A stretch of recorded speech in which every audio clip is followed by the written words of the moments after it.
John, what do you want for Christmas? Harry, all I want for Christmas this year is a co-host who doesn't turn up an hour late and hungover. Okay, well, that's fair. Yeah. Yeah, okay, well, good luck. I wouldn't expect too much. I never do.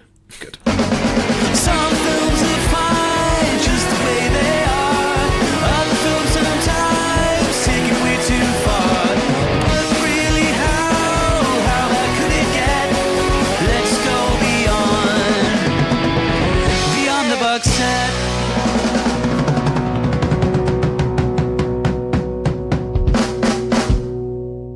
Welcome everybody to Beyond the Box Set, a podcast where we pitch prequels, sequels and spin-offs to films that don't have any. I'm Harry. Joining me as always is John. Hello. And this week is Elf. It's Elf. Part 2 of the Christmas season. Yeah. Is that why you sound so festive this week? Yeah. Well, this was your choice, so explain. No, I thought this would be a good film to do on the podcast. I saw it, I think last Christmas maybe, but obviously not for the podcast.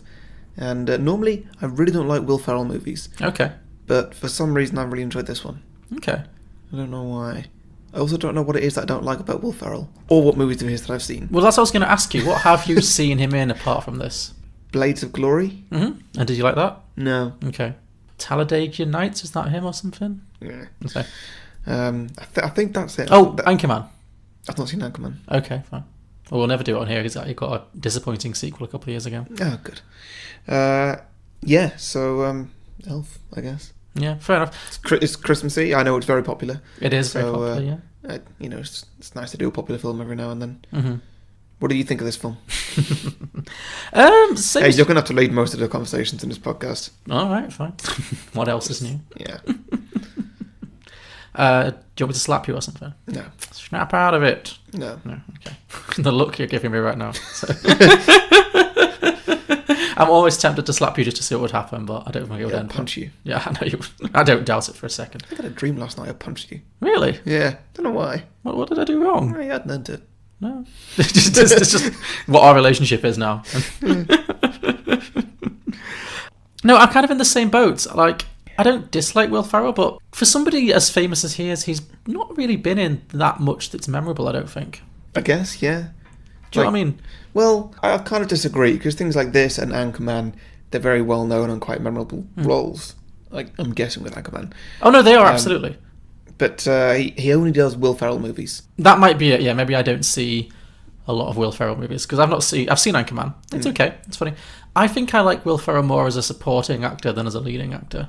Yeah, I think so. But, like, I mean, it feels like he had a moment in around 2002, 2003 when he had Old School, which was another big hit that he was in, which I've not seen. He was in this and he was in Anchorman. And they all came out in the space of, I think, 2 or 3 years, and they were all huge. And then since then, I think there's been a lot of films, but not a lot of them are very memorable. I was looking at his, filmography. So, yeah, there's Blades of Glory. Not seen. Step Brothers with John C. Reilly. Supposed to be quite funny. Sure. I've not seen it. No. The Other Guys. Nope. Daddy's Home. Nope.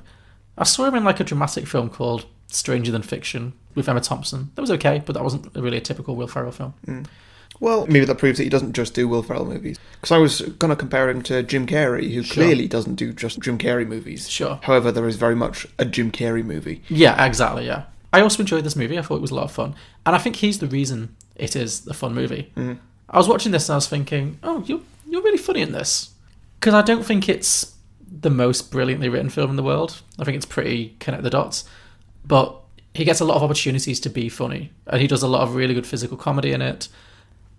I was kind of watching this, like, for the first half, I was like, you're really good, you're really funny. I can see why you're appealing. And then about halfway through, I was like, yeah, you're still doing well. It's not that you've got annoying, but I'm kind of had enough. Yeah, I understand that completely. Like, the first half of this film is great because it introduces you to the world and the character, and that's when all the best jokes are. Things like him opening the Jack in the Boxes. Yes, I love that. Yeah. It's a great scene. Him on the escalator. My favourite scene, him on the escalator. By far my favourite scene. Yeah. That was just great physical comedy. Yeah, it was brilliant. Yeah, there's a few little bits like that. The small worlds that he's in, like when he's taking a shower and and the shower curtain comes onto like his stomach. Yeah. But then, the second half, it really, when it gets into, I guess, the plot of the movie, sure, it falls down. So it's a movie that's got a good concept and a bad plot. I would agree. Yeah, it doesn't quite land. Oh, that sounds really negative. Like I said, I think for a Christmas film, it's brainlessly fun and watchable. I can definitely see why people love it so much, and I can see why it does well. And it's probably one of those things. If we'd seen it as a child, we'd only have good memories. It's also very American. That is true. Yeah. Like, not that I've got anything against American films, obviously. I like most American films. But this one just really kind of, I don't know, there's something about it. Something about its style that just is a bit much for me. I agree. I feel like it doesn't have as much Christmas spirit as it thinks it does. When you compare it to something like The Holiday, which, Yeah.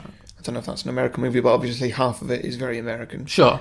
That one really does kind of get a Christmassy spirit to it, I feel. Without it being all about Christmas Day and stuff. Sure, yeah. Well, I was thinking more about other kind of Santa Claus related films, like magical Christmas films. Like, I didn't feel like this film went on a particularly emotional journey. Like, it kind of ticked the boxes of being like, yeah, he wants to reconnect with his dad, and his dad rejects him, and then his dad finds his Christmas spirit. But I didn't really, for some reason, I didn't really buy into that too much. And that's why the second half of the film was kind of blah. I much preferred him just running around being silly. Yeah. But yeah, it didn't feel like it really told me anything about why Christmas is special, if that makes sense. It doesn't have much of a sense of it's the most wonderful time of the year. It was just like, oh, he wants to find his dad. Oh, and he has. Great. Movie's over now, I guess. Yeah. Do you know what I mean? I don't know if I'm explaining this very well, but the end when they all come together and sing the Christmas carol to Power the Sleigh, I was kind of like, okay. Yeah, it was fun. Like, I completely phased out by that point. Hi, Leon. Why the long face, partner? It seems I'm not an elf. Of course you're not. You're 6'3" and had a beard since you were 15. Papa says my real father lives in a magical place far away. I don't know what to do. At least you have a daddy. I was just rolled up one day and left out here in the cold. But the thing is, I've never even left the North Pole. Buddy, I've been around the world many times when I was a young cumulus nimbus cloud. It's a wonderful place filled with wondrous creatures. Except dogs. Oh, by the way, don't eat the yellow snow. Oh, I know that. All I'm saying is this might be the golden opportunity to find out who you really are. I guess this is the point to do the plot summary, which is my turn this week because you chose the film. That doesn't make sense. It really should just be the person who chooses the film doing the plot summary. Do you want to do the plot summary then? I think that's probably better. Okay, go ahead. Take it away. What is the plot of Elf? We start off in an orphanage. Buddy is this baby that gets put down to sleep, and then Santa comes along, starts giving presents out. Buddy looks out of his cot, climbs out of his cot somehow. God knows how. A very agile baby. Yeah. And he sees that there's a teddy bear in Santa's sack, so he crawls into Santa's sack to come play with the teddy bear. And then Santa doesn't realise until Santa gets back to the North Pole, and Buddy crawls out. And then Buddy gets given to this old elf, oldish elf. Don't know how old he's supposed to be. How old do elves live? That was my question. Well, I had many. This film gave me many questions. Yes. One of which, well, the first one, it's Bob Newhart, who's a famous American actor. You'll have seen him in loads of things, but he's one of those. He just plays, old droll guy and everything. I think he does a lot of voice work as well. Yeah. But yeah, I was wondering watching this film, are elves mortal? Because Santa Claus is presumably immortal, right? Like he lives forever. Yeah. But do elves get old and die and just have babies and replace each other? Okay. Do we see baby elves in this or child elves? No, I mean, you don't see any baby elves, but Bob Newhart is clearly older than the other elves. So is that like a seniority thing? Or I don't know. Because I was thinking, I had a lot of dark thoughts during this film. I don't know why, probably because it was so light and fluffy that I couldn't help but go to the dark place. But I was thinking, so Will Ferrell is a human in an elf world. Does that mean he's the only one who's going to die? Like, is he going to get old and die in elf life if he didn't go back to human world? Actually, like they do go through school, don't they? They do, yes. So maybe elves do just have like a natural life cycle. Yeah. But yeah, so essentially Will Ferrell is then brought up by Bob Newhart, was it? Yeah, Papa Elf. Yeah. And who I can't think of a single other person who is less suited to being in an elf costume than Bob Newhart. And it's so funny. Yeah, he works well. He looks so uncomfortable. Yeah. Yeah, so he brings up Buddy, the name in Buddy, because that's what was on like his blanket or something. It's the brand of diapers he wears, Buddy John's diapers or something. Sure. They could have called him John. Maybe it wasn't Buddy John. I don't know. It was something. Sure. It's a brand of diapers. It felt like product placement. And so he has to live as an elf essentially, but he's a human. And he doesn't know that he's human. He just thinks that he's special. Yes. That he's extra tall and he's better at basketball than everybody else. And other such montages. Yeah. They get a lot of good physical gags out of this. Like you said, there's really the do. scene of him in the bathtub, which he's far too big for. He spends a lot of time sitting on Papa John's. Papa Elf, not Papa John. He spends a lot of time sitting on Papa Elf's lap, which would crush his pelvis, really. If that was actually to scale. But and yeah, he's really bad at... He may be good at basketball, but he's definitely bad at elf-related things, like making presents and generally doing elf things. So, So then, at one point, he overhears a conversation about two mean elves saying... Two mean elves. Am I wrong? They weren't evil. They were just being a bit gossipy and bitchy, but yeah, sure. True, yeah. They're not the villains of the piece. Yeah. They're saying, he doesn't even know that he's human or whatever. And so then Buddy goes and confronts Santa about it, I think. And Santa says that, your dad works in the Empire State Building in New York, but he's on the naughty list. No! Also, why are adults still on the nice and naughty list? I don't know. Have they not graduated off it at that point? Where do they get their presents from? Well, that's another question I have, but we'll get to that later because that's a whole conversation in itself. But yeah, are adults still getting presents from Santa in this universe? Okay, sure. Maybe it's like the heaven and hell list. It's like the good place. Yeah. So then Buddy gets onto an iceberg and floats his way to New York. Yeah, somehow survives. Yeah. The long journey with no food and supplements. And then freezing cold, presumably, in just his very cheap-looking elf outfit, but sure. Yes. So yeah, he goes the whole way to New York, goes into the Empire State Building and actually makes his way straight to his dad. There's no struggle in that at all, which I wasn't really expecting the first time through. I thought it was going to be more of a quest to find his dad as opposed to just boom, there's his dad straight away. Yeah, they skip a lot of stuff in this film, which is fine. It's a 90-minute Christmas film. Yeah. But yeah, I know what you mean. It's like, oh, I'm going on a quest to find my dad. Oh, there he is. Yeah. Hi, Dad. Next scene, he's living with him. Yeah.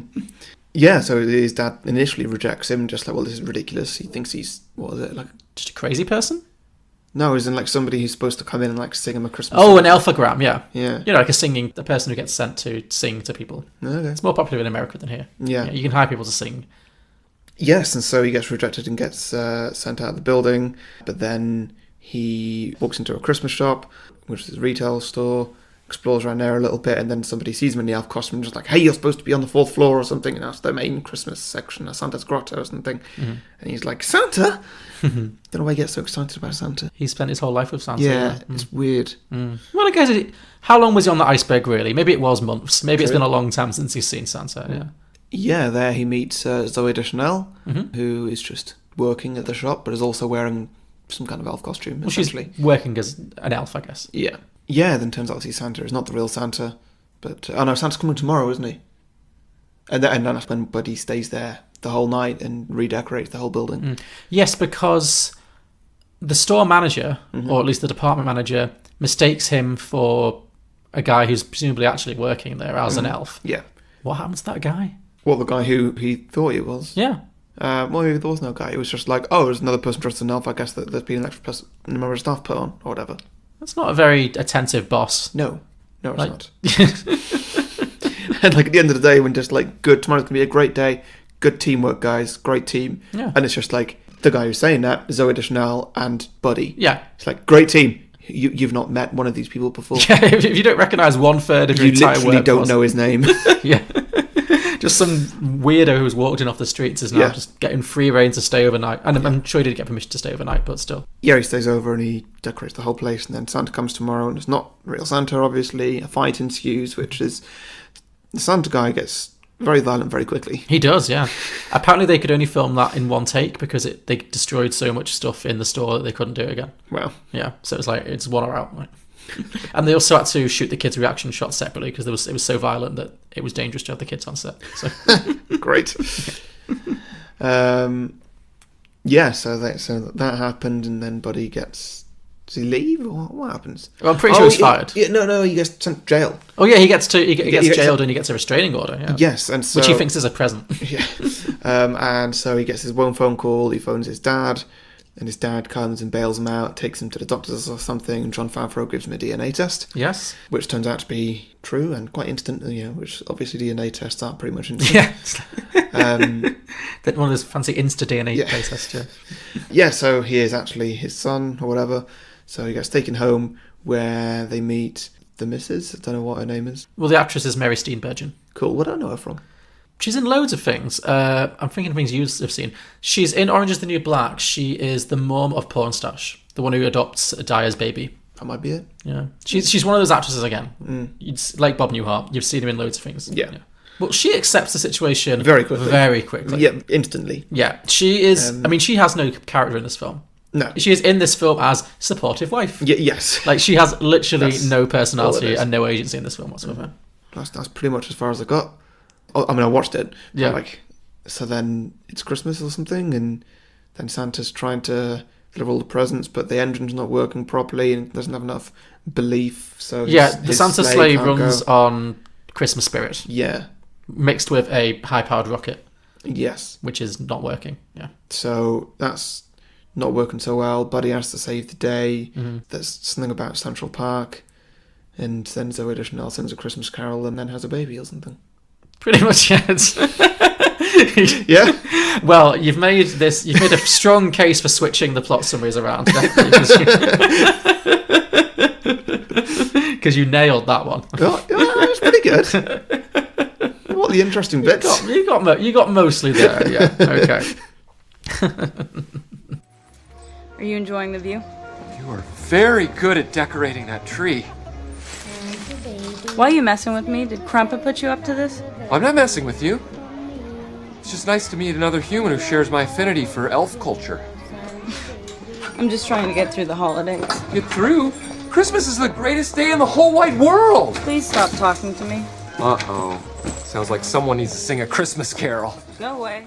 You mentioned Zoe Deschanel there, but you didn't talk too much about it. So she is the obligatory romantic co-lead in this film. Yes. Do you think this Christmas movie really needed a romantic subplot? Not even slightly. No. No. It just raised more questions. Yeah. Because, well, first of all, it was really... First of all, how old is he? How old is Buddy? Because they said he's had a beard since he was 15 or something. Yeah. And, like, well, he's clearly not still, like, a teenager. No. Or early 20s. Well, Will Ferrell was like 38. Yeah. And Zoe Deschanel was like 23. Okay, well... At the time, yeah. Okay, well, that's one thing. Yeah. But that's also, standard for Hollywood films. Yeah. So, yeah. But, like, so the last 20 years, since he was 18... Like, I guess he's past adolescence, but he's just not really been acting on it. Well, that was my thought. It really seems like he has the mind of a child. Yes. You know what I mean? And then not the mind of an elf, the mind of a child. yeah, he's absolutely has a case of total arrested development. He is basically a child in a man's body in this film, and yet she's somewhat attracted to that, which weird. Yeah. Also, yeah, the film decides to end with him and her having a baby. So quite shortly after the film concludes, we can only assume they have established a healthy sex life. Yes. That seems weird. Yes. Yes, it does. I struggle to imagine them in a baby-making scenario. I'd love to, though. Really? Sure, okay, whatever turns you on, whatever does it for you. Maybe a fun scene.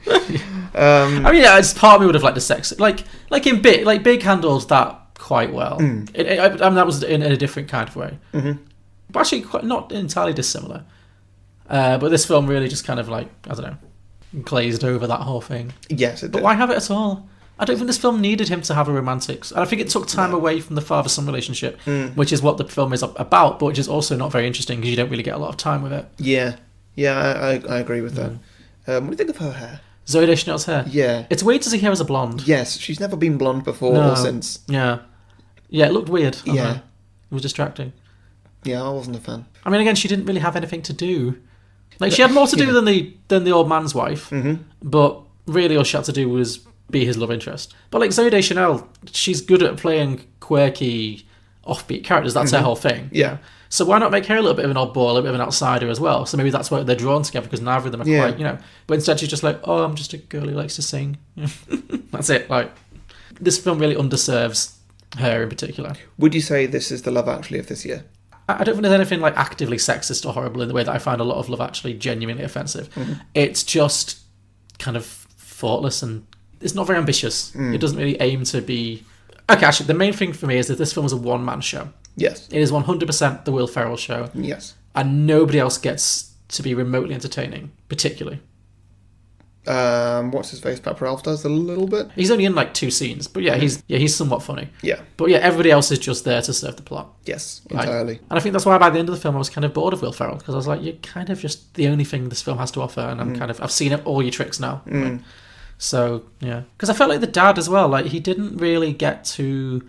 I think he should have been more miserly. He should have been like a proper Scrooge. I felt like they were hinting at it in that first scene when he's like telling the nun that her book deal is falling through or something, or he's taking the books away from the children. I don't know, it was something. And it's like, okay, great, so you're Mr. Burns or you're Ebenezer Scrooge. Okay, great. But apart from that, he just seemed like he was kind of overworked. Yeah. He didn't really have much of a journey to go on, particularly. Well, even at the end, like, he still wasn't really... He wasn't singing the carol. No, yeah. He hadn't really sort of grown as a person or accepted Buddy as his son, particularly. Well, I think he sort of had, but it didn't really register because it's just kind of... He didn't hug him or anything. No, I guess... I mean, Buddy probably hugged him, but... Sure, yeah. He didn't hug Buddy, which would be a difference. Yeah, I suppose that's right, yeah. Again, I know we're talking about a children's Christmas film, so it doesn't have to be too deep, but yeah, it just doesn't really go on any kind of emotional journey, and a lot of Christmas films that I like really do. They have these little moments that are like, oh, that's quite, that's heart-wrenching, that's actually quite sweet, you think of any one of them, really. Like Home Alone, when they, the parents come home and, the mum sees him again, and you get a bit choked up, and even stuff like the Santa Claus, they all have their little moments, and this film just, this film just felt a little bit, when you say it's too American, I agree, it's like very slick, and it ticks all the boxes, and it just it's workmanlike. It doesn't really have a magical quality to me, which is my main problem with it. Yeah. Okay, Peter Dinklage. Peter Dinklage, oh yeah. What was his story? His story was Peter Dinklage gets a phone call to turn up and be abused for his size for a single scene. Yeah. That's Peter Dinklage's story. That's all he exists for. He's in one scene. I find it weird that Peter Dinklage in this day and age is still now in 2018, he's hired as a dwarf actor. Well, what's he been in recently as a dwarf actor? Infinity War. I mean, he was a giant dwarf, but he was still like a dwarf. Yeah. I think the only exception that I'm aware of is X-Men Days of Future Past. Sure. That great, well-known film. But it's weird because he's a really good actor. Yeah. When given the right direction and script.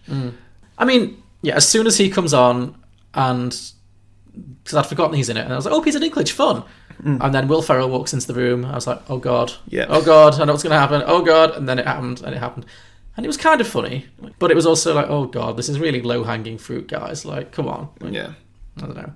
I mean, he was very game, fair play, but I do think Peter Dinklage must sigh sometimes when he reads a script. It's like, then he jumps onto the table and jumps at the guy and pummels him in the face. He's like, oh god, well, he does everything but kick his shins. I imagine a lot of dwarf actors have that same sigh whenever they read a script and just like, well, I'm not getting anything else. A gig's a gig, yeah. Exactly, yeah. If I don't do it, Vern Troyer will or something. So.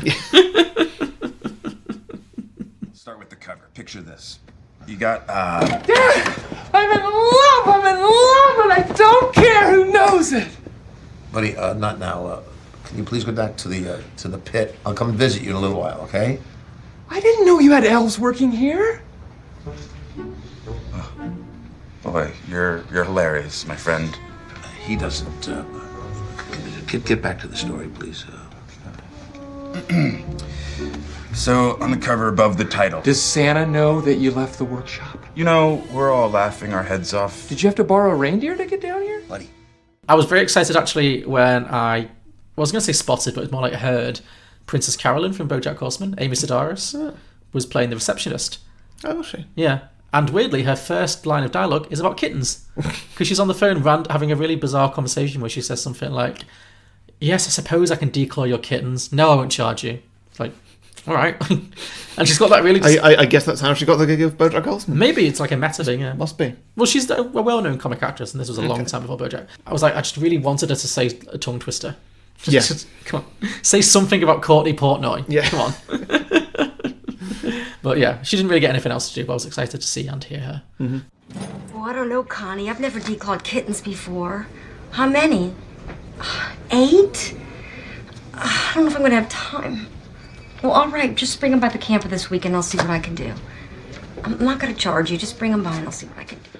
Okay, should we get to some drinking games? Yeah, so drunk whenever somebody says Christmas. Okay, sure, yeah. I mean, that's a good way to get wrecked, yeah. Cool. Drink for product placement. Yes. Drunk whenever someone says Santa. If all your drinking games, drink when someone says X famous Christmas word. So what have you got next? I swear to God, if your next one is drink whenever someone says elf or sleigh. No. Okay, fine. No. Drink for elf bulge. Sure. There's a lot of it. It was distracting. Yeah. They're all wearing those really tight little leggings and nothing's the imagination. They even have that like weird full frontal scene. They do? Yeah, when he pulls his pants down in front of the dad and the wife. I remember that scene, but I didn't see full frontal. You didn't see full frontal. It was shot weirdly, though, because the dad says, get out of the elf costume ASAP. And he's like, okay, sure. And he just pulls his pants down.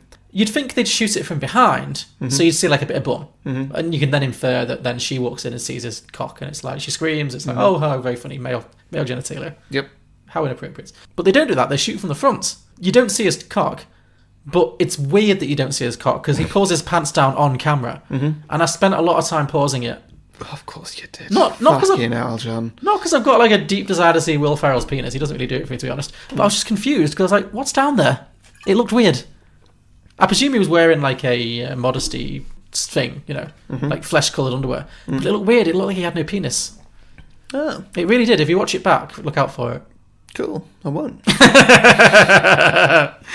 It's true, honestly. Well, then when he had a baby later, it made me even more confused. I was like, well, where did that come from? You just wished really hard. Okay. Oh, I guess. Okay, I'm if done. Santa exists, it's not a million miles away that a stork might exist. True. Well, there's a sequel. Okay. Well, that's all I've got to say about that. So cool. Okay. Drink whenever someone says buddy.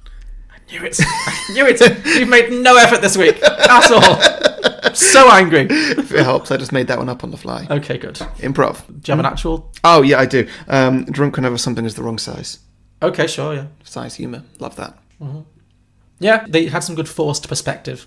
Yes. Yeah, really good stuff. Yeah. I would be interested to watch the behind the scenes, but also I'm not that interested. in theory, you should watch the behind the scenes. In practice, not so much. I'd like to know, but I don't want to commit the time. Sure. Okay. Drink every time somebody interrupts a meeting.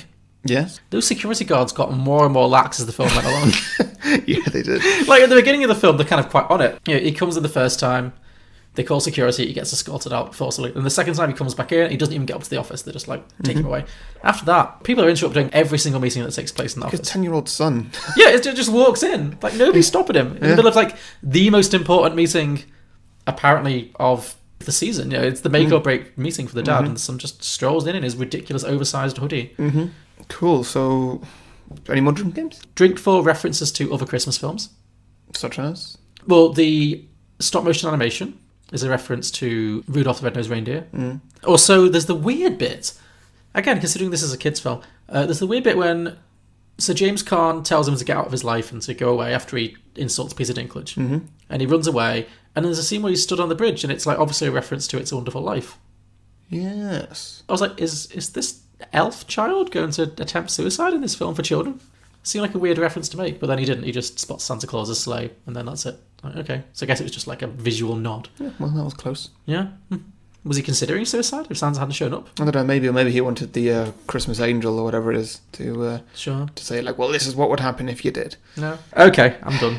So if you've enjoyed this shit show of an episode and you'd like to give us some money as a way of saying thank you, then, well, it's Christmas. You want to put some Christmas spirit and stuff? I don't know. Like you've demonstrated with this episode? Lots of Christmas spirit? We're recording this in November, so let me off. But yes, so when you'll be listening to this, it will in fact be December. We'll be building up to Christmas. So if you would like to help us buy Christmas presents for all our families, then please send us a little bit of money. Go to Patreon. Is that what we're spending our Patreon money on now? Just go to patreon.com/beyondtheboxset. I'm going to be checking our accounts come January. Well, good luck. It's all in my name. Yes, go to patreon.com/beyondtheboxset and you can donate as much or as little as you'd like. And for that, no matter what you donate, you get a few things, which include a bonus show called Beyond the Box Set, where we review films in the cinema right now. You can also record a 30-second advert for yourself, your business, anything you want, and each patron will get one advert a month. And once a month, we'll select a patron who can choose a film for us to do on the main show, or on the bonus show if you want us to talk about a film that has sequels already. And you're very welcome to guest on the show, or not, it's up to you. You're the boss. because you pay our wages. So all that's available at patreon.com/beyondtheboxset. Thank you very much. Let's see, Alex. What do you think of Jaws, which is at 97% Rotten Tomatoes? I find it to be anti-shark propaganda. What do you feel about the Entourage movie, which is at a meager 33%? I think they finally got Hollywood right. How about It Follows, 97%? Worse than your parents giving you the sex is evil talk. How do you feel about Juno, which is at 94%? That would be a movie that celebrates a teenage homewrecker. How about Bewitched at 25%? Best television adaptation ever put to film. How do you feel about American Hustle at a towering 93%? Overwrought awards bait. Righteous Kill, 19%. The movie that Michael Mann wishes he had made when he created Heat. Sounds about right. I'm Julio. I'm Alex, and we are the Contrarians. As you can tell, our thing is that we rage against the Rotten Tomatoes machine. Regardless of what we really feel. Find us on Apple Podcasts, SoundCloud, Stitcher, TuneIn, Facebook, Twitter, we're everywhere.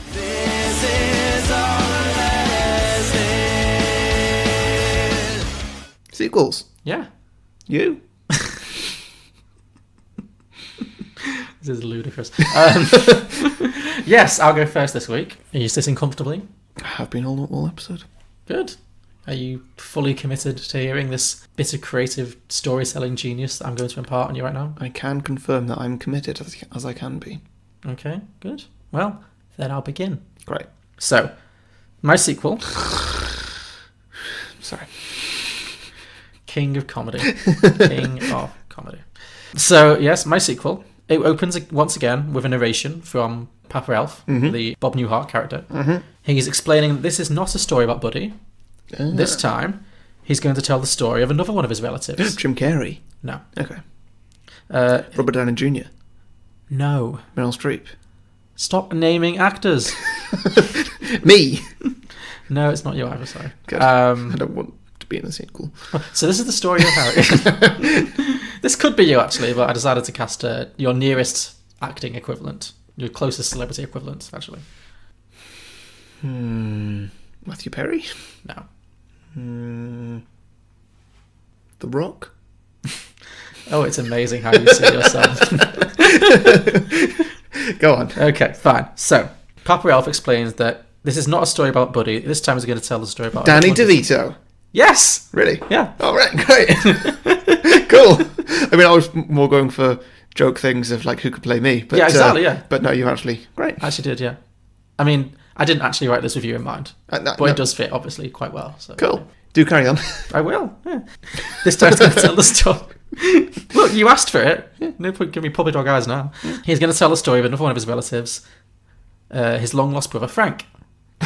It's not actually Always Sunny. I just thought I'd call him Frank as a nod. That would have been too... This could be Frank, but it involved pulling a few too many storytelling levers that wasn't really here for. Yeah. Anyway, so this is the story of Buddy's long-lost brother, Frank. We flash back to the North Pole in the 1950s, specifically the nursery for infant elves. This is run by Mrs. Claus, who we didn't see in this film. No, we didn't. It's Christmas Eve, and while Mrs. Claus's back is turned, one of the baby elves crawls out of the nursery as the door's open. So this is obviously just a mirror image of the beginning of the actual film. Yeah. Cue a cute montage of him crawling around the grotto, maybe with some classic Christmas tune playing, until he arrives in Santa's reindeer hangar. Yes. Where the adult elves are throwing bags of toys into the sleigh. Spotting some kind of shiny toy that he wants. I was assuming that Santa just had the one bag that was like a TARDIS. No, this one it's a lot of bags. He's just loading it up, yeah. Not that it matters. But spotting some kind of shiny toy, the baby crawls into the sack, just like Buddy did in the original film. And he accidentally gets loaded onto the sleigh. Sorry, when did he say this was? In the 1950s. 1950s, okay. Yeah. So the bag with the baby elf gets loaded onto the sleigh, Santa goes on his rounds. The baby ends up in the home of an impoverished New York family, where Santa's delivering some presents, and the baby elf crawls out of the sack without Santa noticing still. He doesn't know what's going on. Yeah. Yeah, and then he gets left there, completely unnoticed by Santa Claus. The next morning, he's discovered by the family, who are completely bewildered, but decide to take the baby in and raise him as one of their own. Oh, that's the most beautiful Christmas present you can ever receive. What, Danny DeVito. A baby Danny DeVito, yeah. No, I'm getting you this year, though. Cut to the present day, and we see that the baby has grown into a short, angry New Yorker, played by Danny DeVito. He's the exact opposite of jolly, though. He's depressed, he's overworked, he's underpaid, and he has no friends. Worse still, his mother is in the hospital dying of old age. Oh, no. Yeah. This film starts a little bleak, but it does end up in a classic Christmas kind of. Yeah, sure. So, is she his, as far as he knows, his biological mother? Yes. Okay. This is obviously the family that he was adopted by in the 1950s. And it's now the present day-ish, obviously. Sure. So, as he visits his mother on her deathbed, she confesses that he's not her natural son. It's her deathbed confession. She doesn't want to die without telling him the truth. He's not hugely surprised, considering both she and his mother were both blonde and over 6 feet tall. Yeah. But still. He's still quite shocked. And she tells the story. Did you mean she and his father? Yeah, what did I say? Mother. Yes, sorry, she and his father. It could have been a lesbian couple in New York in the 50s. I don't know, it doesn't matter. Sure, but then he would have had other questions of just like, well, where did I come from? Yeah, true. Yeah, these questions might have come sooner if that had been the case. No, it needs to be a situation where he's not going to question where he's come from until now. No, yeah, I didn't actually mean for it to be a lesbian couple. I meant that both the parents were like blonde, athletic, and over 6 feet tall. Not natural parents to a Danny DeVito baby. But yes. So she tells the story that he appeared in their home on Christmas Eve, as if by magic, and they were never able to trace where he might have come from, because there were no clues whatsoever. Shortly after that... Other than all the new presents under the tree. Well, yeah, sure, but they're not going to think, oh, it must have been Santa Claus. I don't know. Well, why wouldn't they? I don't know. I didn't think this film had as much logic as the original did. I don't know. Okay. So shortly after... I'm pleased that you've paired up enough to start picking holes in my sequel, but... I'm doing that. I'm just building myself up for my sequel, so okay. So I've got at least some energy, enough to look at a phone for a while. Sure. Shortly afterwards, she passes away, leaving him completely alone in the world. So his dad has already passed away at some point? His dad and any siblings have already passed away or are not in this film. Doesn't matter. Yes. When he gets back to his flat, he's alarmed to discover a trio of elves sitting on his couch. His first instinct is to assume that he's being robbed and to pull a gun on them, but they manage to overpower him by flinging candy-coated ninja stars at him. Ninja stars? Candy-coated ninja stars, yeah. Oh, I thought it was candy cones. And I was like, first, what's a candy cone? And then ninja stars. What? Candy-coated, yeah, so they're not going to kill him. They're just going to incapacitate him. They probably hurt. Okay. Once he's been restrained, they explain that they're special envoys from the North Pole Missing Little Persons Division. Great. Yeah. Now, I was initially thinking of casting like some working little people actors like Warwick Davis as this, but I actually thought it'd be really funny to do like reverse Force perspective and have like these special envoys be like The Rock and Vin Diesel and... Well, that's kind of what they did with this. Like, the elves were just regular-sized people, just made to look smaller. Yeah, but they weren't... They were just... They looked like they could be shorts.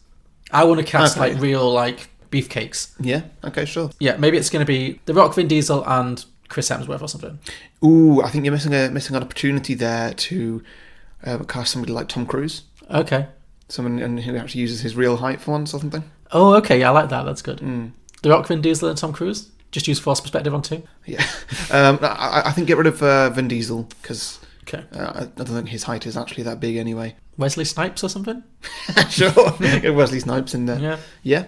Sure. So basically, three very tough-looking elves. Yeah. No. I've forgotten her name, but from Game of Thrones, and who's also Star Wars. Yes, Brienne of Tarth. There we are. What's that actress called? Gwendolyn Christie. Gwendolyn Christie. Yeah. Yes, that's good. Yep. Okay, sure. Gwendolyn Christie, The Rock, and Tom Cruise. They incapacitate Danny DeVito. Yeah, and we do like a Force perspective where they're all like a clear foot shorter than Danny DeVito. Yeah. I love it. So they managed to restrain him. Oh, this is great. Yeah. And they explain that they're special envoys from the North Pole Missing Little Persons Division. They mostly focus on tracking down elves who try to escape from Santa's workshop, and they've been working on his case for decades. Because it turns out that Santa is a bit of a dictator. Not surprised. Not surprised. Oh no! So because I did notice in this film, it's Christmas Eve. He goes off. The elves work really hard and they give him all the presents, and he goes off and delivers them. This is the beginning of the film, and then he comes back and he's like, "Another successful Christmas," and they go, "Yay!" And then he goes back to work. Then it's like, did the elves not like get a day off to celebrate this monumental achievement they do every year? Apparently not. Yeah. Well, I mean, they're referred to as Santa's elves, not referred to as the elves. That's true. They have no autonomy. Yeah, and just owned by Santa. Indeed. Yeah. So maybe they're all robots. They're not robots in this film. Okay. Maybe in yours. So that's kind of low energy ideas you can expect. No, I like it. I like the idea of robot elves. Hey, beggars can't be choosers at this point. So, much in the same way that he arbitrarily orders children into the naughty and nice list, he also treats his elves very well if they behave. But if they step out of line, there's dire consequences. Yeah. Also, no trueborn elf is ever allowed to leave the North Pole without permission. Okay. So they're essentially slaves. Yes. So despite his furious protests, Danny DeVito is hauled forcibly into a sack and escorted back to the North Pole to face trial. Oh, do you think that Danny DeVito is the size that he is, I don't mean in height, because of the diet that he's been on? He's been on a regular human diet, but he's an elf? Maybe he's really addicted to sugary snacks, so he does his best, but yeah. Yeah, that makes sense. Yeah, he doesn't know where that addiction comes from, but... Yeah. Yeah. Yeah, that can be a nice little character detail. Yeah. Because I'm wondering, why is he bigger than all the other elves? Because if you're doing false perspective on The Rock and Gwendolyn Christie, but you're not on him, like, why? Because he's supposed to be an elf. I get that you've cast a shorter person. Oh, I see. What, do you think elves... So, something about the fact he's been eating human food for 50 years, or however old he is, he's turned out the way he is, where he's somewhere between an elf and a human. I didn't give that much thought, but sure, okay, yeah. Now I'm putting logic here that's already flawed, because... Because Will Ferrell looks like Will Ferrell. Yeah. I mean, the only reason... I just like the idea of them being shorter than Danny DeVito. I think that's a funny visual gag, but it doesn't really matter. They could all be the same size. Mm-hmm. Maybe Danny DeVito is the Rock of elves. Yeah, exactly. He's actually super tall by elf standards, yeah. Great, yeah. There we go. Yeah, so he goes back to the North Pole and faces trial for his crime of, escaping. Mm-hmm. Due to his extreme youth at the time of his escape, he's given a chance to redeem himself. If he can readjust and become a productive team player, he can stay in Santa's workshop. However, if he fails, he will be condemned to the cookie-making department, which, as the first movie established, is extremely dangerous and has a very high mortality rate. Yes. Do you remember that scene? Yes. Inside the tree, the fires, yeah. So that's like, what you're trying to avoid. It's weird because nowhere else that we see actually seems to be a particularly flammable area. No, just inside trees, yeah. Yeah, just the only place they do any cooking. Yeah. Yeah, elf logic. Mm-hmm. So obviously Frank just wants to go back to Earth, but that's not an option. So the movie's going to follow him as he does a complete reverse of what Will Ferrell does, in which he starts off as a grumpy New Yorker trying to fit in as a holly jolly Christmas elf. Mm-hmm. At first, he just does not want to be there and constantly tries to escape, and he's really rebellious and angry. But as he kind of sets to work begrudgingly in the workshop, he does discover abilities he never knew that he had, such as his supernaturally fast toy construction and present wrapping abilities. Mm-hmm. However, he will accidentally melt the jazzy snowman after sneaking out for a cigarette break and setting fire to a Christmas tree. Great. Yeah. As punishment for that, he's going to be redistributed to present testing, where Will Ferrell was doing all the Jack-in-a-Box testing, where he's going to get very angry and frustrated and end up throwing several Mr. Potato Heads at his supervisor. Perfect. Yeah. Just imagine Danny DeVito in full rage, just like, yeah. That's what I'm getting at here. After that, he's almost banished, but his long-lost brother, who is the Bob Newhart character, of course, pleads for mercy and manages to get him redistributed again to the lowest job of all in Santa's workshop, which is cleaning out the reindeer stables. Of course. Yes. Yep. While he's there, he reluctantly starts to form a bond with some of the reindeer, particularly the non-red-nosed ones, because he relates to the fact that they're always getting overshadowed by their flashier co-worker. So he also starts to reconnect with his brother, the Bob Newhart character, out of gratitude for the fact that he stuck his neck out to kind of protect him, even though there was no reason to, because he'd just been a complete arsehole all the time he's been here. And yeah, the film's going to conclude with some kind of Christmas crisis. One of the reindeer is going to get sick, and he's going to have to nurse it back to health. And we're actually going to recreate the scene from Jurassic Park with Dr. Ellie Sattler, where one of the reindeers, let's say Blitzen, is going to be lying on its side, kind of breathing heavily, like, oh, well, she's really ill. And there's just going to be a giant mound of poo. And Danny DeVito is going to go through all the poo with his hands, like, find a way to figure out what the problem with this reindeer is. By going through the poo? Yeah. That's what Ellie Sattler does with the Triceratops, remember? No. You've seen, I know you don't like it, but you've seen Jurassic Park. Once. You've only seen Jurassic Park once. Oh, I didn't like it. Why would I watch it again? How have you avoided it? It's always on TV. Yeah, I just watch other things. Okay, well, there's a famous scene. You know that your remote control has many buttons. You can change the channel, you can mute the telly, you can turn the telly off, you can, just leave the apartment once in a while and go... I will not be lectured on you for watching too much TV. That is not happening. Sure. There's a famous scene in Jurassic Park where the Laura Dern character, there's a sick Triceratops and it's lying on its side, and next to it is this enormous mountain of poo. And Laura Dern sticks her hands into the poo and she kind of feels through it all and she figures out what it's been eating, and that's what's making it sick. So I'm paying tribute to that because I think it'd be really funny to have Danny DeVito putting his hands in a load of reindeer poo. Okay? If you say so. Are you happy? No, but carry on. So he's going through the poo with his hands until he finds the cause of the infection. which is that Blitzen has been eating poisoned pine cones. Yeah. By altering her diet, he manages to nurse her back to health just in time to rescue Christmas. Mm-hmm. So the film ends with Santa congratulating him and offering him the chance to return to his life on Earth as a reward for saving Christmas. Mm-hmm. However, Frank declines, as he has finally found a family and discovered his true Christmas spirit. So he opts to remain in the North Pole as a happy little elf for the rest of his days. The end. Sure, yeah. Any questions? No, not really. Any thoughts? I liked it. That's a thought, I guess. Yeah. There's not many thoughts happening right now. Are there ever?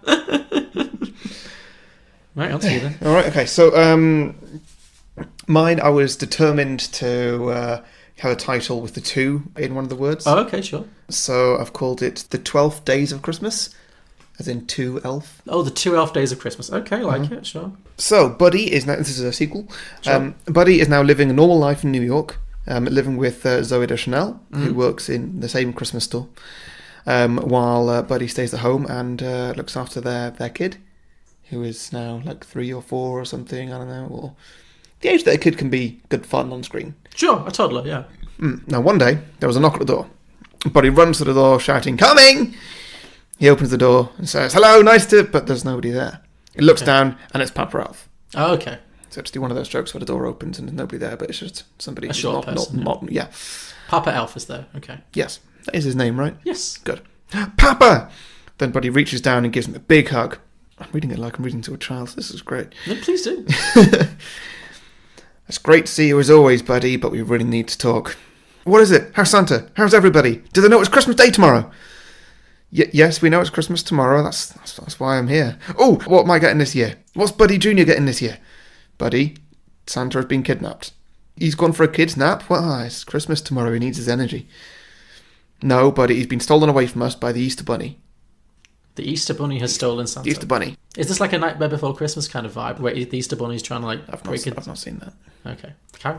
Why? Well, because Bunny is jealous and wants to ruin Christmas so that people look forward to Easter instead.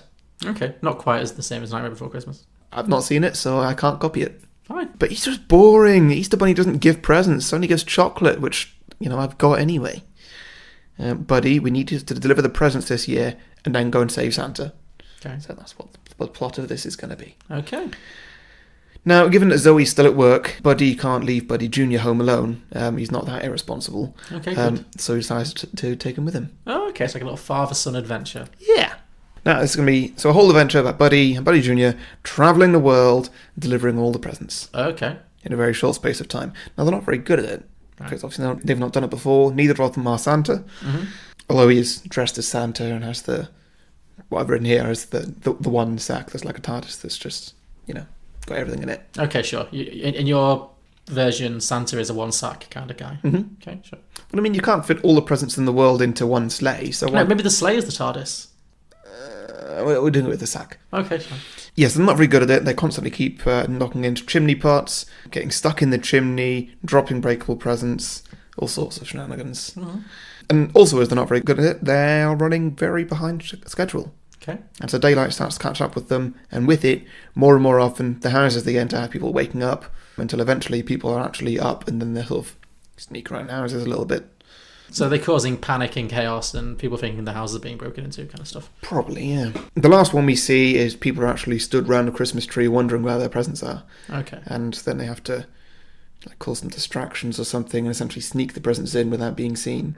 It's because they're so late that people think the presents haven't arrived. Yeah. Oh, okay, I see.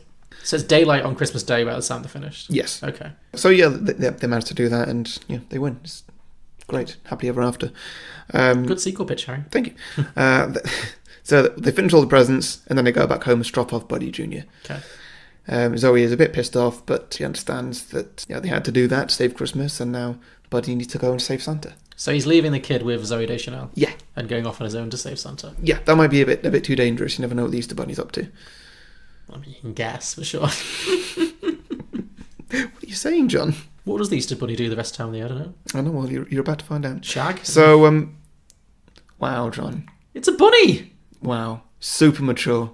That's what bunnies do. Mm-hmm. What else do bunnies do? Mm-hmm. They're cute. They be fluffy. Yeah, they fucking eat lettuce. That's the life of a bunny. Yeah. Whoa. So Buddy uses Santa's sleigh to fly to the North Pole and speak with Santa's elves, where they devise a plan. Okay. So Buddy gets back in the sleigh and flies to where they expect to find the Easter Bunny. Do you know where the Easter Bunny is? I don't. No, me neither. So I said Easter Island. Okay, sure. I'd say that makes sense. That's the closest thing to sense that there is in this. How does the Easter Bunny travel? Giant hopping. I suppose that's the... I don't know. Sure. I don't know. Well, that's the thing with this exactly. The whole Easter story is just very undertold. Okay. I mean, perhaps the religious element is quite well told, but the actual Easter Bunny stuff, yeah, not so much. Not so much, yeah. So, okay, yes, they go to Easter Island. He lands on the roof of their factory and climbs down the chimney. Of the Easter Bunny's factory? Yes. Okay. In the factory, there are loads of chocolate birds, all laying chocolate eggs. Ugh. What, like in Willy Wonka and the Chocolate Factory? Okay, sure. So there's chocolate chickens. It's not a particularly attractive image. That's all. Well, you eat animal produce. Yeah. So where's your issue with this? Well, yeah, they just sound like a bunch of birds crapping into a mixer. I don't know. No, they're just laying eggs. You eat eggs. Okay. So I mean, their eggs are chocolate. You said that they were. You said that they were making chocolate. And it just sounded like poo, but fine. I said laying eggs, didn't I? Did I not? Don't think so. I said loads of chocolate birds all laying chocolate eggs. A chocolate egg sounds like a poo. Birds lay eggs. The fact that they're chocolate is just a different description. God Fine. damn it, John. I'm trying hard. I'm so sorry, you're right. Okay, so there's chocolate chickens, geese, swans, flamingos. Buddy could swear he saw a pterodactyl flying around up there. There's all sorts of birds. Yikes. At the far end of the factory, there is an office covered in paper snowflakes on the glass, which is clearly just like a message of like, Santa's here. Okay. So Buddy goes in and sees Santa tied up in a chair and gagged with tinsel and ribbon. Oh my god. Buddy goes to help him, but before he can get there, he gets kicked by a loud pair of legs, which is obviously the Easter Bunny. Mm. Now, the bunny is going to be a claymation monster. Oh, okay. About 8 foot tall. Yikes. So Buddy says, you've lost, Bunny. I've already delivered all the presents and saved Christmas, so now I'm going to save Santa. And Bunny's like, oh yeah, you and what army? Who's voicing the bunny? By the way, this idea was kind of stolen from somebody online. I've forgotten the name, that'll come up later. They said the Easter Bunny should be not Christopher Walken. Christoph Waltz. Christoph Waltz? Yeah, good call. Good call, yeah. Yeah. So yeah, they say, oh yeah, you and what army? That's pretty much their only line, I think. This one, Buddy puts down a present sack and outrun all the elves. Ooh. And a giant fight ensues between the elves and all the birds. Okay. With, I guess, Buddy taking on the Easter Bunny. Sure. Buddy and Bunny going against it. Just like fisticuffs. Probably, yeah. Okay. I mean, like he's got a candy cane, like as a sword or something. Yeah. The Easter Bunny's just like throwing stuff at him. Yeah. Maybe trying to bite him with his big bunny teeth. I guess, yeah. Whacking him with his ears. Yeah. I feel like the bunny would be quite good at like mixed martial arts. Yes. Big feet, lots of like springy jumpiness. Yes. I also think it'd be quite fun to see Will Ferrell going against a claymation monster. Yes. I would like it if it was terribly animated. Oh, yeah, definitely. And of course, all the elves are going into the birds, but the elves have got all their sweet weapons with them, but the birds are literally just animals. They're just trying to peck at them. Right, sure, yeah. Although a goose can break a man's arm, so, imagine what it could do to an elf. Isn't that a swan? Whatever, I don't know. What's the difference? The difference is a broken arm and walking across the wrong animal. Essentially, there are many casualties on both sides. Oh, no. But the elves have the upper hand, and thanks to the help from the reindeer as well. Oh, yeah, sure. Are they going to charge in at the end like the cavalry? Yeah, I reckon the reindeer are going to take on the pterodactyls. Sure, okay. This story's really gone some places. So yeah, they win the fight, and they have Santa, and then the bunny starts tapping the floor with its leg. Okay. Like in a secret pattern sort of thing. Oh, you're screwed now. Here's my biggest egg layer. As the bunny says that, a large trap door to the basement opens, and out flies a chocolate dragon. Oh no. Like one of the Game of Thrones dragons? Yes. Okay, nice. Pretty much. They've got normal dragons. They've now essentially got an ice dragon. And now there's a chocolate dragon. A chocolate dragon. Oh, wow, okay. So the elves all run into the bag very quickly, and Santa and Buddy run to the sleigh. They jump on and rush off as fast as they can. Okay. So Bunny has kidnapped Santa again? No. Oh, Buddy. Buddy and Santa jumped on the sleigh. Okay, sorry. There's an issue. Yeah, so Buddy throws leftover presents at the dragon to try and distract it. Okay. While Santa steers the sleigh and, gets them into the air. When they're in mid-flight, the dragon breathes fire in their direction, which actually is a bit of a mistake, because the dragon has only ever laid eggs at this point in its life. And as it's made out of chocolate, chocolate's not very good for withstanding heat. Oh, so it melts itself? Yeah, its face melts off, and it just then crashes down into the factory, turning the entire factory into a chocolatey gooey mess. Oh. Continue the research, buddy. Yeah. And that's pretty much it. Okay. Yeah. Don't know if I want to finish on the line of like the Easter Bunny going like, "You've not seen the last of me" or something. I think so, yeah. Is the Easter Bunny going to be melting in all the molten chocolate? Or is the Easter Bunny's not made of chocolate. Okay, he's the only one who's not made of chocolate. Yeah. So what's he made of? Clay, I guess. Oh, sure, yeah. Okay, sure. Yeah. So that's that. That's for some reason, the 12 days of Christmas. Yeah. And there was going to be a thing of like, it was going to be like 12 days before they could get Santa back. Right, sure, yeah. But like the 12 days of Christmas start on like Christmas Day, so that's the first half of the story there, and then it's... Maybe it took him 12 days to deliver all the presents. I was kind of thinking that as well, but then like that's a lot of daytime present giving. Yeah. And also, who's still waiting for their presents on January 6th? Well, they'll be super surprised. They'll have given up all hope by then. The Christmas trees will be down by then. Yeah. We'll look at the presents. I don't know, just chase them down on the way back to work. Just take the presents. Take them. Yeah, sure. Okay, so Will Ferrell and a 4-year-old kid, they're just running around different streets and stuff, just forcing presents in people's hands. Yeah. Okay. And that could work too, I guess. Cool. Like it. Right, okay. Okay, have you got any listener submissions this week? Oh, I've got one or two. Sure. So Troy Othrow says, a sequel explaining why parents of children that believe in Santa believe that they bought the gifts that Santa brought them. Like, seriously, why are parents not confused as to where those gifts came from in universes like this? So, yeah. That's a very good point. Yeah. Elliot Priest says, personally, I have a theory that Elf is a sequel to Misery. James Caan's character, Walter Buddy's father, is actually Paul Sheldon from Misery. Paul Sheldon being his author pseudonym, but he became jaded after his ordeal with the hands of Annie Wilkes. Okay. I bet that means nothing to you, Not even slightly. We're going to do Misery at some point. It's a great film. It sounds beautiful. Also starring James Caan. Yeah. Okay, so Sean Keith, this is the idea that I stole from because, you know, my energy levels are...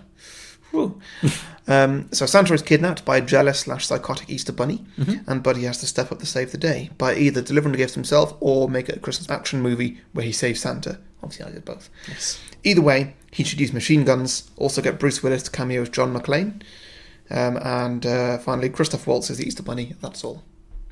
So, you know, I'll see. I took some of that. Yeah. Not all of it, but yeah, turned into something. So thank you, Sean, for that, and sorry for stealing an idea. Josh Palmer says maybe not a full feature, but a short about the Narwhal.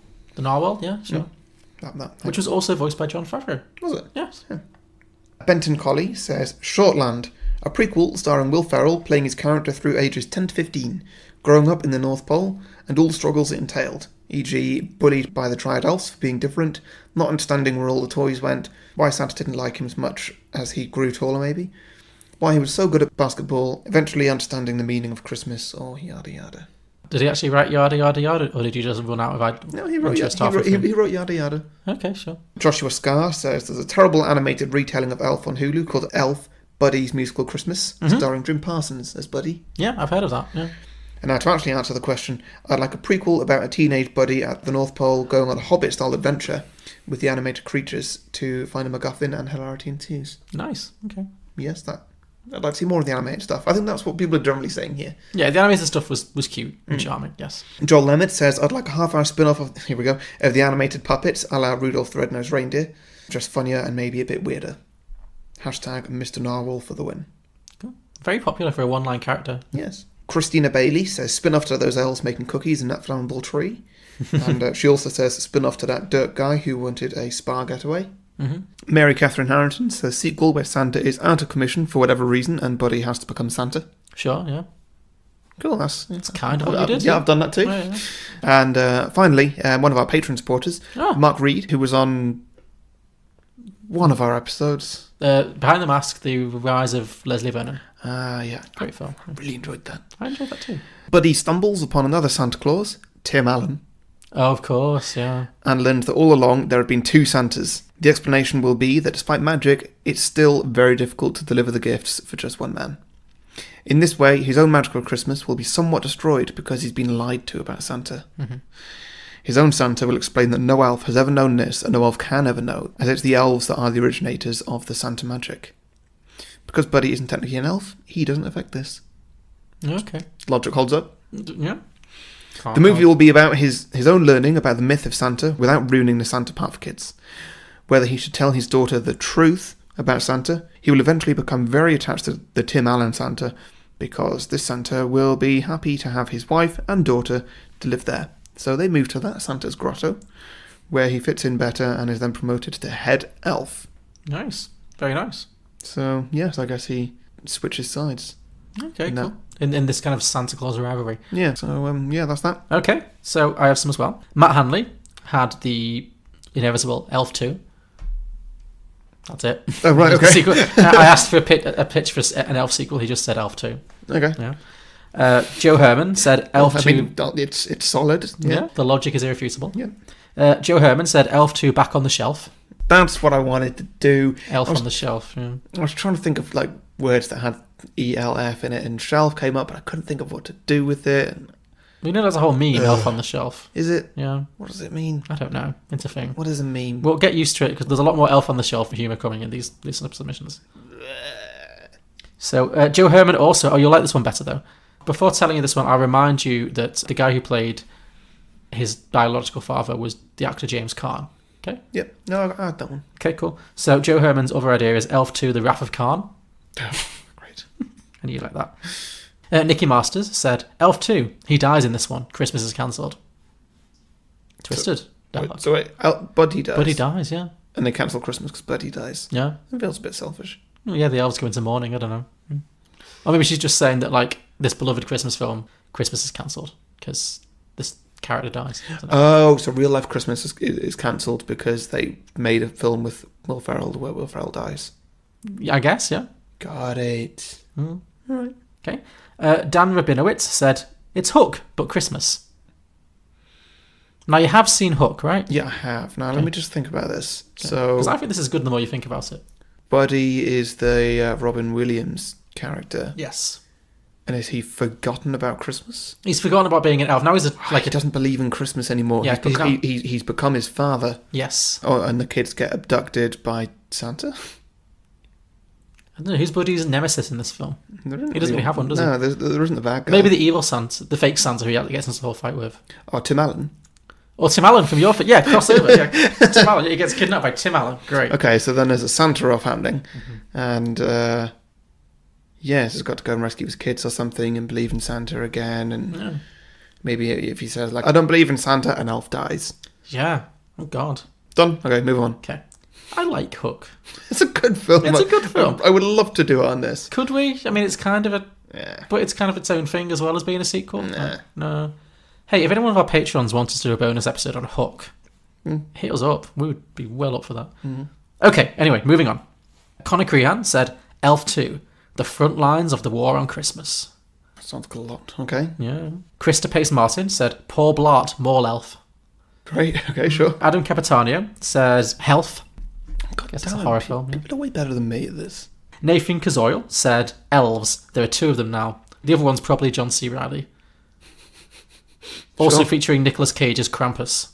Brennan Miles said, 2 elf, 2 shelf. Meh. No. Okay. That's a jealousy meh. A jealousy meh, okay. Stuart Jipp said, make it an endless franchise in the vein of like Avatar and Fantastic Beasts, etc. Purely so the 12th movie can be called 12th. Yes.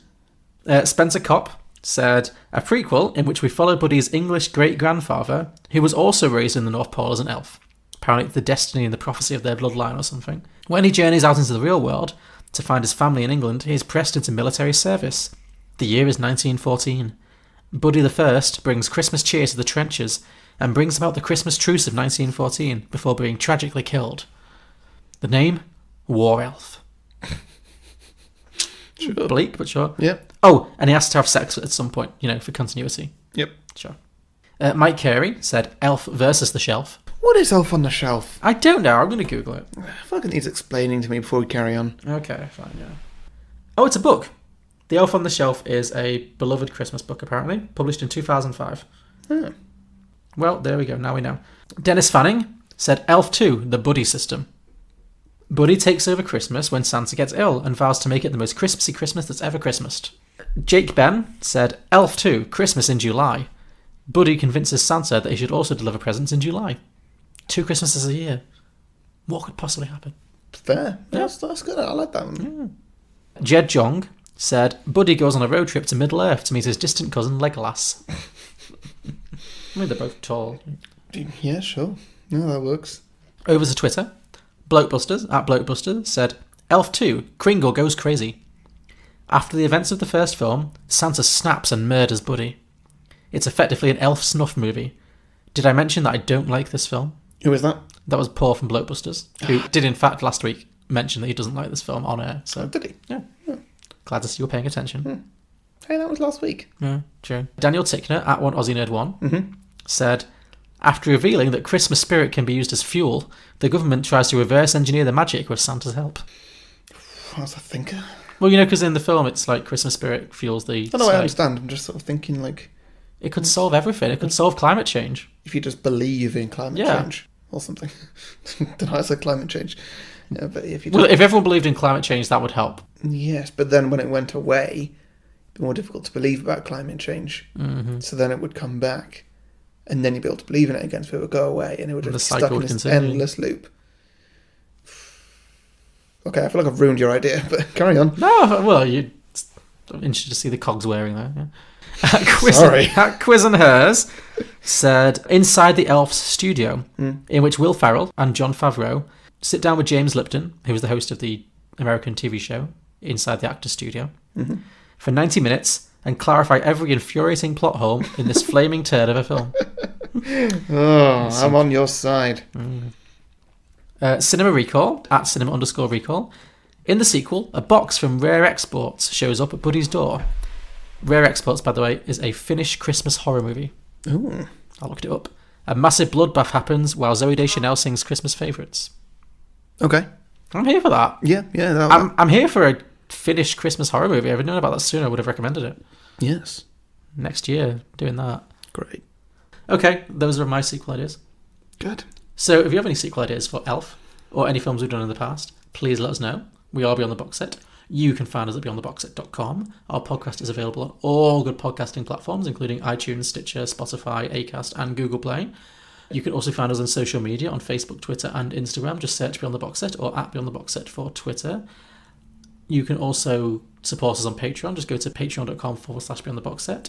And we have merchandise available exclusively on TeePublic. Just go to teepublic.com and search Beyond the Box Set or follow the links on our website. So, Harry, next week, it's my turn. Mm-hmm. And I've chosen a film I'm very happy with. Mm-hmm. It's another festive classic. Okay, hit me. What is it? Okay, it's a film that's on Netflix right now. Convenient. And it's a little film called Jack Frost. Is this an animation? No. Who is Jack Frost? Who's the actor? So I will tell you, because there are two films called Jack Frost that are completely unrelated. One is a horror movie. One is a warm-hearted family film. I hope you done a horror movie. It's the warm-hearted family film. God damn it. That's the one that's on Netflix, I think. But yeah, I think that's the only one on Netflix, but that's the one I wanted to watch. It stars Michael Keaton. Is it like a young Michael Keaton or an old Michael Keaton? Like 90s Michael Keaton. Okay. So like in the middle. Yeah, that'll do. Yeah. That's what I mean by young Michael Keaton. Sure. He was pretty much born in 1989, right? Was he ever young? He was not born in 1989. Well, no, because that's when he did his first film, you know. You mean he was born a star in 1989? Well, sure. Okay. That's the way you want to put it, then yeah. Sure. Yeah, so Jack Frost is our film for next week. I think that's the end. Oh, thank God. So yeah, join us next week for Jack Frost. Bye, everybody. Bye.